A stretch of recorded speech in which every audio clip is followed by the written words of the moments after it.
जय श्री राम। आज है हमारे पास ये इंटेक्स टाइप होम थिएटर जो कि आपको दिखेगा। Intex type same to you Intex type है, बाकी कोई इसमें चेंजेस नहीं है। 4 in 1 है, यानी कि एक हेड है और 4 स्पीकर अलग से बजने को है।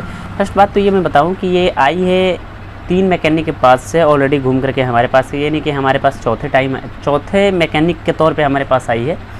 इसमें प्रॉब्लम ये है कि इसकी हमिंग की प्रॉब्लम नहीं जा रही है। इसमें एक अलग से जैसे ही लाइट दे रहे हैं तो ये गन की आवाज़ें आ रही है, वो नहीं जा रही है। तो आखिरकार पता कहाँ से लग चले कि भाई क्या चीज़ की प्रॉब्लम है। किसी को पता लगे तो ही ना रिपेयरिंग कर पाएंगे, क्योंकि जब भी लाइट दे पा रहे हैं तो इसमें से कोई तरह की आवाज़ तो आ नहीं रही है, ओनली वन हन की आवाज़ें दे रही है। तो फिर ये जो हन की आवाज़ें दे रही है ये 2 रीजन से शुरू होता है। कैपेसिटर के रीजन से शुरू होता है, दूसरा आपका इनपुट के रीजन से शुरू होता है। तो इसको मैं ओपन करूंगा और ओपन करने के बाद में मैं आपको कुछ इसकी विशेष तरह से जानकारी दूंगा कि अगर ये होम थिएटर आप देख लेते हो तो शायद आपके पास किसी भी क्वालिटी का होम थिएटर है जिसमें आप हमिंग की प्रॉब्लम हो, आईसी की प्रॉब्लम हो, उस चीज़ को आसानी से सॉल्व कर सकते हो। तो चलिए बढ़ते हैं फटाफट और समझते हैं कि आखिरकार ये क्या चीज़ है और ये कैसे वर्क करती है। तो सर्वप्रथम पहले आप ये चीज़ देखो, इसकी कंडीशन तो आपको कुछ तो गौर से नज़दीक से दिखाऊं तो इसकी कंडीशन आप देखो भाई साहब।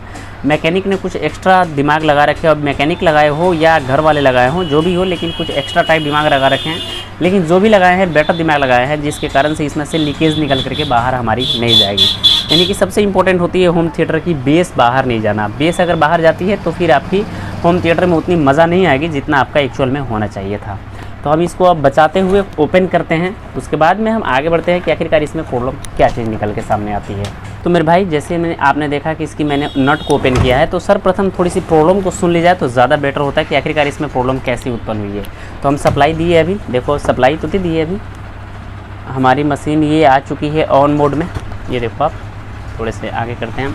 ये मशीन हमारी ऑन मोड में आ गई है, ब्लूटूथ मोड में FM मोड में है, फिर भी ये ऑडियो नहीं दे। जैसे इसको हम वॉल्यूम हमारी पूरी हाई है और थोड़ा सा हमिंग आप सुन रहे कैसे।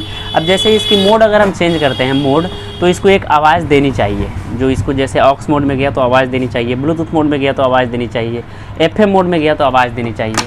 तो इसमें से एक आवाज़ तो आ नहीं रही है, ओनली वन हमिंग आ रही है। तो हो सकता है शायद वो मैकेनिक को ये सब चीज़ समझ में नहीं आई हो, पकड़ में नहीं आया हो। तो देखते हैं हम अब फाइनली इसको ओपन करते हैं हम पीछे से, जो कि हमने सारी इसकी कल पुर्जे ऐसे देखो कितने बेहतरीन रूप से चिपकाए थे, खोल चुके हैं सब। भाई साहब हमने PCB तो ओपन कर लिया है। PCB का थोड़ा सा कंडीशन में दिखाऊं तो PCB में ज़्यादा छेड़छाड़ हुई है, जैसे आपको दिखेगा। इसकी IC वगैरह सब कुछ तो चेंज कर दी गई है, बट फिर भी ये प्रॉब्लम सॉल्व नहीं हो पाई है। तो हम फटाफट से इसका सॉल्यूशन देखते हैं कि आखिरकार ये प्रॉब्लम फंसी कहाँ है। हो सकता है कैपेसिटर में हो या आपका PCB में और भी कंपोनेंट ख़राब हो सकते हैं, रेजिस्टेंस वगैरह कटे हो सकते हैं। तो फटाफट से इस चीज़ को पकड़ करके आपको दिखाते हैं और बताते हैं कि ज़्यादातर प्रॉब्लम क्या होती है। अभी हमिंग की आवाज़ है, तो सर्वप्रथम हम लाइट को चालू किए। हमिंग की आवाज़ अभी हमारी परफेक्ट है। तो उधर से जो इनपुट है उसका लाइट हम क्लोज करते हैं, यानी कि उसको सप्लाई ही बंद कर देते हैं, जिसके कारण से हमारी पकड़ने में आसान हो जाएगी कि हाँ हमारी कौन सी रूट सही है। तो मेरे भाई काफ़ी मेहनत और काफ़ी मशक्क़त के बाद मैंने इसको फाइनली बना लिया है। और इसके प्रॉब्लम ये था कि इसकी 3 रेजिस्टेंस ख़राब थी और एक IC ख़राब थी। IC हालांकि हमने सपोज़ के तौर पे चेंज किया हुआ था, लेकिन IC ख़राब नहीं थी। जो इसकी बेस की IC थी उसको मैंने सपोर्ट के तौर पे चेंज किया हुआ था। ये IC क्योंकि बेस के IC से भी ये प्रॉब्लम हो जाती है, तो मैंने इसको सपोर्ट के तौर पे चेंज किया था। लेकिन ये चेंज करने के बाद भी ये प्रॉब्लम सॉल्व नहीं हुई थी, तो मैंने इसमें चेंज किया। आपको ये दिखेगा 3 रजिस्टर, जो कि आपको दिखेगा कितने छोटे छोटे से होते हैं ये रेजिस्टेंस, आपको पता होगा। इस रेजिस्टेंस को देखो आप, इस रेजिस्टेंस को मैंने 3 चेंज किया। अब देखो मैंने बोर्ड पे कहाँ कहाँ काम किया है। तो ये हमारी PCB हो जाती है। तो मैंने PCB को ओपन किया तो फर्स्ट ऑफ ऑल आपको दिखेगा ये वाली रेजिस्टेंस हमने यहाँ पे डाले हैं, जो कि बाहर से हमने डाले हैं। IC को हमने सपोज के तौर पे चेंज किया हुआ था।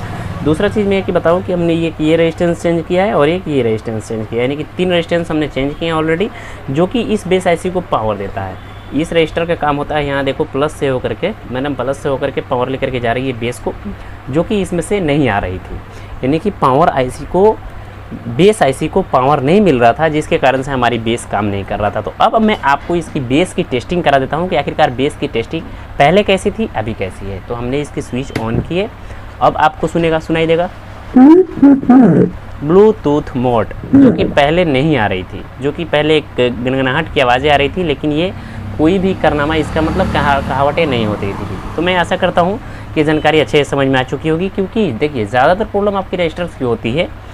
आपको अगर आईसी बदल लिया आपने, मेन आईसी ये वाली आईसी बेस आईसी होती है, ये भी बदल लिया, आपकी हमिंग नहीं जाती है। हमिंग की प्रॉब्लम 3 जगह से शुरू होती है, मैं आपको बता देता हूँ। फर्स्ट आपकी एक मेन कैपेसिटर जो होती है, ये वाली मेन कैपेसिटर, इससे भी हमिंग की प्रॉब्लम आ जाती है। दूसरा चीज़ आपकी ये जो 20-30 की जो आईसी लगी रहती है इसमें, ये आईसी भी अगर डेड रहता है उस जोन का तो ये हमिंग की प्रॉब्लम आ जाती है। अगर इस दोनों चेंज करने के बाद अगर हमिंग की प्रॉब्लम नहीं जाती है तो उस सिचुएशन में आपका ये आईसी भी डेड होता है, ये वाली आईसी, तो भी आपकी हमिंग की प्रॉब्लम नहीं जाएगी। तो हमने ये सारी की सारी कंपोनेंट तो हमने चेंज कर लिया हुआ था, तो भी नहीं जा रहा था। तो फिर हमको शक हुआ कि नहीं, फाइनली बेस आईसी की जो इसकी पावर होती है उसको टेस्ट किया जाए। तो पावर टेस्ट किया तो हमने इसमें 3.5 वोल्ट हमारी नहीं बन रही थी, 3.5 वोल्ट और 5 वोल्ट नहीं बन रहा था, 12 वोल्ट ऑलरेडी आ रहा था, जिसके कारण से हमारी बेस काम नहीं कर रही थी। तो मैं ऐसा करता हूँ कि जानकारी अच्छे से समझ में आ चुकी होगी, क्योंकि अगर आपके भी पास बेसलेस आती है तो आसानी से इस चीज़ को काम कर सकते हो। तो मिलते हैं नई जानकारी के साथ, तब तक आपका भाई प्रिंस, जय श्री राम।